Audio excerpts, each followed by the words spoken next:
Magandang araw po sa inyong lahat mga ka-review at welcome back dito po sa ating munting channel Pinas News Review, kung saan re-reviewin po natin ang mga mahalagang balita dito sa Pilipinas. Mga simpleng komento sa mga issue dito sa Pinas. Yan mga ka-review natin, no? At eto na nga, lagot na, Amerika hinarap na China. Yan ha. Ayaw manahimik, buong bansa na alarma na. Pilipinas, Taiwan, USA. Yan mga ka-review natin, mula po ito kaya News PH. Nasa description po ang full video link ng balitang ito. Subscribe nyo na po kayo kay News PH yan mga ka-review natin. At kung bago ka pa lang at di pa po nakapag-subscribe sa ating munting channel, please don't forget to subscribe. At i-click na rin po ang bell notification para updated ka po sa lahat ng ina-upload nating reaction video. At ito na nga mga ka-review natin, huwag na po natin patagalin. Sama-sama at sabay-sabay po natin pakinggan, panoorin at bigyan ng reaksyon ang balitang ito. Ito na po. Ng China. Nakipag-usap sa Amerika, gusto nila kapayapaan. Ngayong November, pinipilit nila na magkaroon ng meeting si President Joe Biden at si President Xi Jinping ng China. Hindi pa kontento sila doon sa usapan ng kailang foreign minister na punta ng Amerika na kinausap. Nag-dialogue doon. Hindi pa sila kontento dyan. Gusto nila mag-meet ang American President at Chinese President. Pero huwag kayong mag-alala. Hindi po pababayaan ng Amerika ang mga bansang kaalyado nila dito sa Asia. Dito sa issue ng South China Sea at West Philippine Sea. Hindi papayagan, hindi makukumbinsi at hindi papayag ang Amerika na basta lang kukunin ng China ang Taiwan. Hindi rin papayag ang Amerika na basta lang kukunin ng China ang West Philippine Sea. Hindi ho totoo yung sinasabing pag nag-usap sila, maiiwan tayo. Hindi totoo yan. Hindi ho talaga 100% na magkakasunto yung dalawang malaking bansang yan. Kasi ang layunin ng China, gusto nila silang maging superpower na bansa sa mundo. Kaya gusto niyang makontrol ang ASEAN region. So magitan ng pag-aangkay ng South China Sea at ng West Philippine Sea. Yan ang layunin ng China. At hindi po papayagan ng Amerika. Hindi ako spokesman ng Amerika. Hindi ako maka-Amerikano dahil ako ang pinaglalaban lang natin dito prinsipyo. Hindi papayag ang Amerika na sila'y malampasan, sila'y talunin bilang superpower na bansa sa mundo. Hindi mangyayari. Kaya kahit sila nag-uusap, may mga limitasyon yan. Hindi makukumbinsi ng China ang Amerika sa kailang kagustuhan sila ang maghari, sila ang maging superpower sa mundo. Hindi mangyayari yan. Tandaan nyo sinasabi ko. Meron kasi nagsasabing, naku, delikado yan. Baka tayo iwanan na ng Pilipinas. Baka tayo iwanan ng Amerika, magkasundo yung dalawang bansa. Para sa kanilang interes, hindi po mangyayari. Maniwala kayo. Ay hindi po mangyayari. Kaya ngayon tayo mga Pilipino, tama yung sinasabi ni Secretary Kibot Chodoro. Hindi naman tayo tuta ng Amerika. Hindi tayo aasa sa Amerika. Tayo ay maninindigan para sa ating karapatan at kakayanan. Ang Amerika tutulong lang dahil under ng Mutual Defense Treaty. Ang maraming mga bansa, voluntaryong tumutulong dahil alam nila international law ang ipinaglalaban ng Pilipinas at yung ating national law. Atin ang exclusive economic zone, West Philippine Sea. Ayun ang ating panghawakan. Okay? Alam niyo man yung communist, Chinese communist.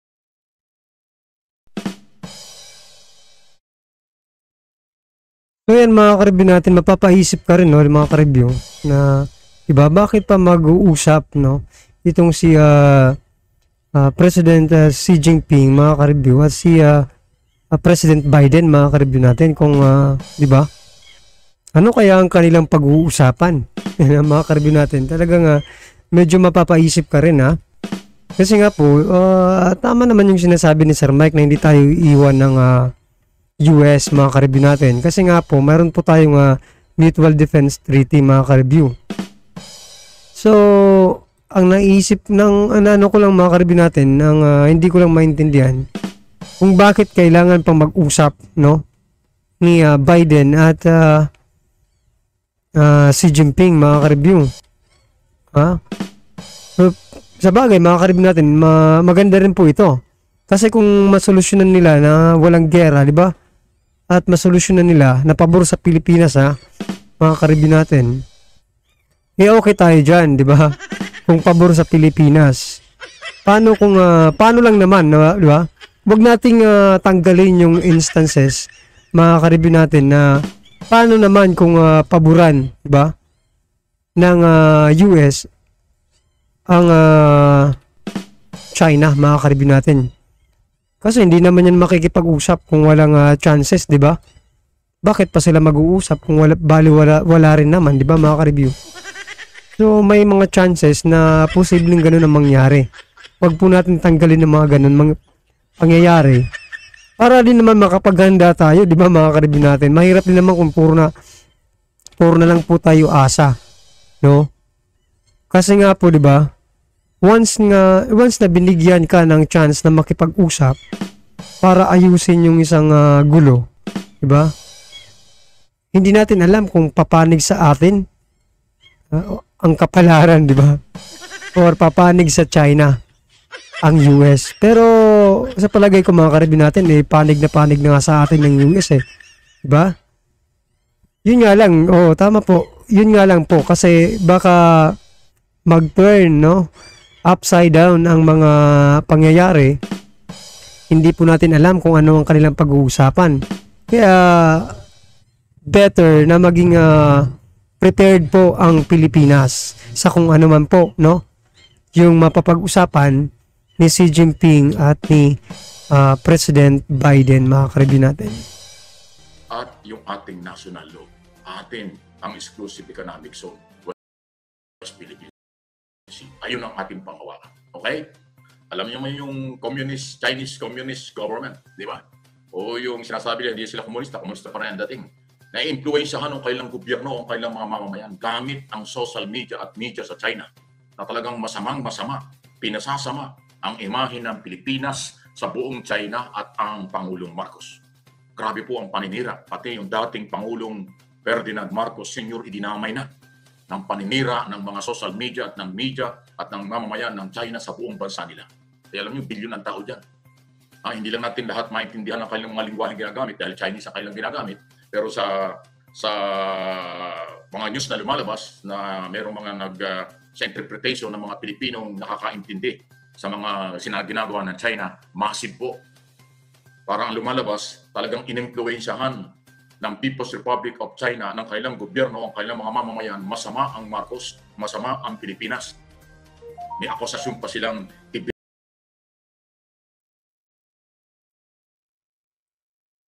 ibinenta na raw ng Pilipinas, ang Pilipinas daw ibinenta na sa Amerika. Wow! Ano? Pero alam niyo, mga ka-review natin, no, normal lang lang po siguro yan, no, na siraan tayo ng kanilang doon sa kanilang lugar, di ba, mga ka-review natin? Kasi nga po kalaban po ang turing nila sa atin at hindi po kaibigan. So diyan pa lang po masasabi na natin na hindi dapat pagkatiwalaan ang mga Chekwa, mga ka-review natin. Sapagkat todo, di ba? Todo na po ang kanilang paninira dito sa ating bansa, maging po sa ating mahal na Pangulo. Doon sa kanila, mga ka-review natin. Pero okay lang po yan, mga ka-review natin, as long as yung mga Pilipino hindi naman naniniwala sa mga pinagsasabi nila, diba? Kasi hindi naman totoo. Yun nga lang, doon sa kanila sirang-sira na po yung ating Pangulo. Pero diba, normal lang po yan kasi kalaban nga sila at pinalalakas nila yung loob ng kanilang diba, nasasakupan, no? At pinaniniwala nila na masama talaga ang Marcos, mga ka-review natin, para manggigil din, no?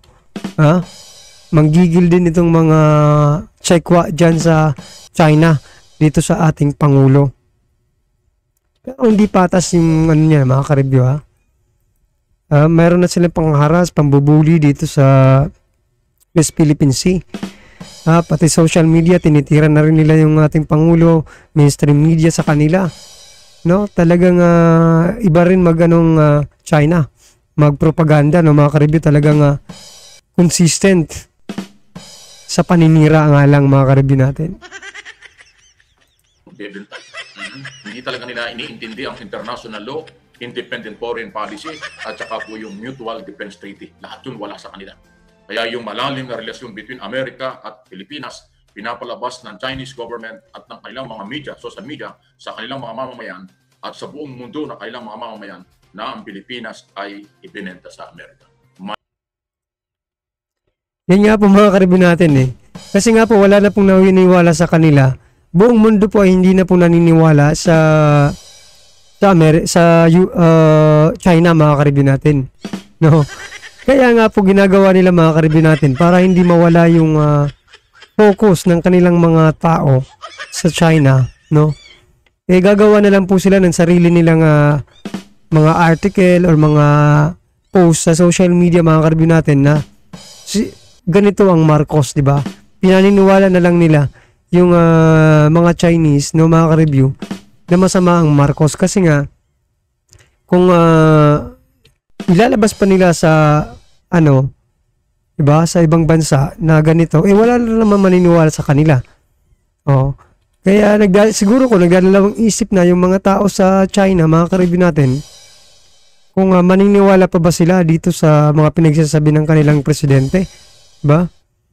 So ang ginawa nila, yan, pinalabas na masama ang Marcos para talagang maniwala yung mga Chekwa, no, mga ka-review natin, na masama nga talaga. Pinasasama nga talaga nila ang imahe ng ating Pangulo. Maling-mali po yun. Kaya po tayong palilang.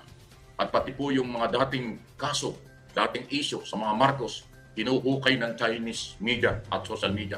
Sinisiraan. Pati dating Pangulong matagal nang wala, sinisiraan pa nila. Okay? So grabe po. Nasanay kasi sila. Ito po yung totoo yan. Okay, magagalit. Lalo na po yung mga taga-suporta ni Duterte. Nasanay po ang China nung ang Pangulo ay si Duterte, na lahat ng gusto ng China ay kanilang nagagawa sa West Philippine Sea.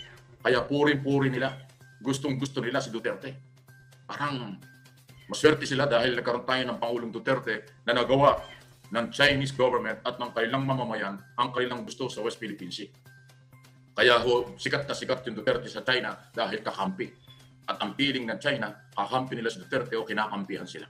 Okay? So ngayon, nung bago ang administrasyon noong 2022, nailagay nga si Pangulong Marcos ng taong bayan, nagbago at dahil pumosisyon, nanindigan, ipinaglaban ni Pangulong Marcos ng Military at Department of National Defense ang teritoryo ng ating bansa.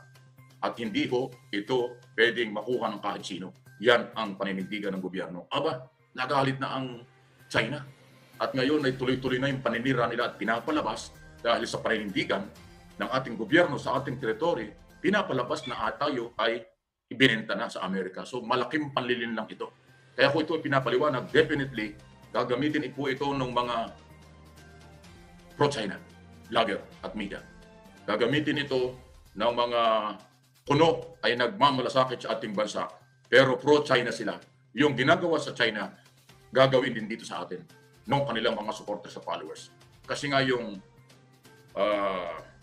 global disinformation na nakuha ng sinabi ng Amerika na meron ng ganung ginagawa ang China.